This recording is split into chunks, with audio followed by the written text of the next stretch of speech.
Hello everyone, Bridget Casey with Bridget Casey Designs, here today for the Altenew Educator Hop. Today the educators are focusing on sharing a secret card recipe. So today not only am I going to share a secret card recipe, I have lots of tips and tricks along the way. So get your favorite drink and let's craft. We're going to start with the Winter Crocus stencil. In here there are simple coloring and layering stencils. It's a 3-piece set. Inside you see the guide. It shows you how to layer it together to create an image. We're going to focus on that image there that's kind of doesn't have the outline. I'm showing you on the back of the package. You can see all the stencils included in case you may happen to misplace one like somebody I know. And then there is a stamp and die set that coordinates with this, but we're not using those today with the exception of the sentiments. We'll use sentiments because that's part of my recipe. So I'm showing you we have stencil 1 and 3, and I'm aligning them together to basically create an outline, if that makes sense. So instead of having if I don't have the stamp set, I can create what the image would look like by layering my stencils together. So now I know I have plenty of space on my project to create my project. My project is not going to go off. Today we're going to use Martian Terrain and Nature's Wonders inks. We'll get started with Misty Moore and a small blending tool, and I'm just doing that to get the color into my project. I am going to come in with a mini blending tool, the same Misty Moore, to add some depth and dimension. Even though there are additional stencils with more details, I like to add my own depth and dimension as I go to create a unique project. Now we're going to line up on stencil 3. We're still on stencil 3, just the top portion. And we're going to line that up. I'm going to show you my points that I look at. There's kind of like a little S up in the corner. There's that V right there. The little stem hits the top, and then that lines up there. So that's how I align my stencil 3 detail layer, which we'll use Sea Forest with a mini blending tool. I'll use different colors on my stems, same color family, just different colors. And this fits right in like a puzzle piece. And so I'm all set there. I know I'm perfectly aligned. So I'm going to mark these off with some tape because Winter Crocus, the stem does not go straight up to the flower, as we'll see here. The color kind of bleeds down into the stem a little bit. So I'm going to show you that as well here. It shows in the instructions. And I'm going to show you, we started with stencil number 3 down here, and really in the guide it starts with stencil number 1. But since we're doing it with no line, sometimes it's easier to start with a different stencil, whatever works best for you. So I'm using Pastel Sunrise, and again I'm applying detail and depth where I think it would be darker. I'm now going to remove the tape, and I'm going to use Marshland because it's a little bit different from the other colors we used, so there's differentiation in my stems. We'll now move on to stencil number 1 and put the detail layer for this flower here on the left. And I line this up because there's a mountain, a valley, a mountain, a valley, a mountain. And I know it fits into the curve of that flower right there on the left. So that's pretty easy to line up. So now I've done that. I'm going to go to stencil number 2. We will be back to stencil number 1 because I do something that I really like and I have to go back and do it to this. So this one I'm getting aligned. I'm aligning that petal down at the bottom, and also at the top I'm aligning that. So the petal I do with my Pastel Sunrise, and then I decide, oh, let's add a little canyon clay. So I do that, I take a peek, and I was like, ooh, I should have done that on the flower. So I went back and I added some canyon clay with my mini blending tool where it would be darkest. And it wasn't dark enough, so I brought in burnt red and added some more detail to it. And I loved it. I was super stoked. Then I wanted to add in some burnt red to my petal that was under that flower there.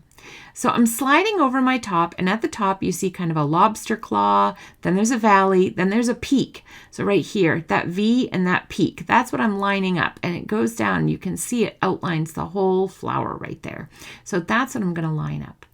And you will notice that I'm starting with burnt red this time, and then I'll go to canyon clay and Pastel Sunrise, wiping as I go, and I decided to be cautious and move that.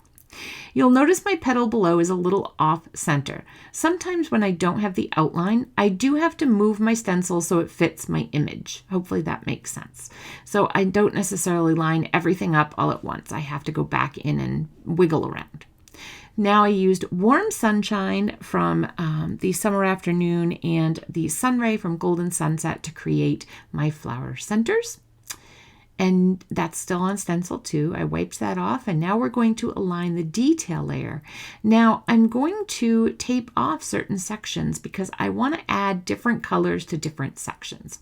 So I'm masking everything off, and I took Fire Brick, which is actually from Warm and Cozy, to add the detail for this section. I'll wipe off my tape. That's very important. Don't forget to wipe off your tape. And I was super happy with it. So now I'm going to line up the next section that I'm going to do, and see how I'm a little off in some sections with my stencil, but it's okay. So I was lining up the bottom of the flowers over on the bottom left, and I was lining up that bottom petal. That's what helped me align it for this section. And I again used Fire Brick there. I'm wiping it off, and again I'm going to line it up, and I'm aligning that bottom left flower down on the bottom there. And you can see some of mine are off. So I am going to use burnt red now.